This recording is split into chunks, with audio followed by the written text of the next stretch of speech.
సనాతన ధర్మం అంటేనే ఎప్పటి నుంచో ఉన్న ధర్మాలను ఫాలో కావడం.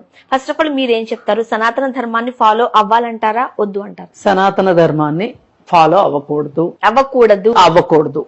ఎందుకు అవ్వకూడదు కూడా చెప్తాను నేను. ఒకటి గమనించండి, ఈ రోజుకి దేవదాసి వ్యవస్థ ఉంది.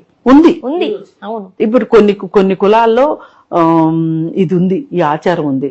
మరి దేవదాసి వ్యవస్థ దేవుడికి కానుకగా ఇచ్చే విషయం ఏదైతే ఉందో అది మన అమ్మాయికి అయితే ఒప్పుకుంటామా?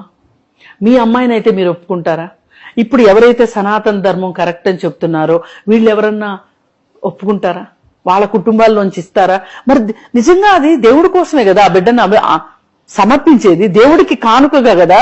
మరి మీరు కూడా దేవుడికి కానుకగా సమర్పించండి. పాత కాలంలో కింది కులాల వాళ్ళు భరించేవాళ్ళు. మన జీవితాలు ఇంతే కావచ్చు, మనం అక్కడ పుట్టాం కాబట్టి మన బతుకులు ఇంతే కావచ్చు అని వాళ్ళు దానికి అలవాటు పడిపోయి దాన్ని వ్యతిరేకించే శక్తి లేక భరించేవాళ్ళు. కానీ ఇప్పుడు ఈ నవయువకులు ఎవరైతే ఉన్నారో వీళ్ళు సినిమాలు చూస్తున్నారు. ఇప్పుడు ఈ మధ్యకాలంలో జై భీమ్ సినిమా వచ్చింది, అది చాలా కనువిప్పు. ఇట్లాంటివి చూసిన తర్వాత వాళ్ళకి దీన్ని ఒప్పుకోవాలని లేదు.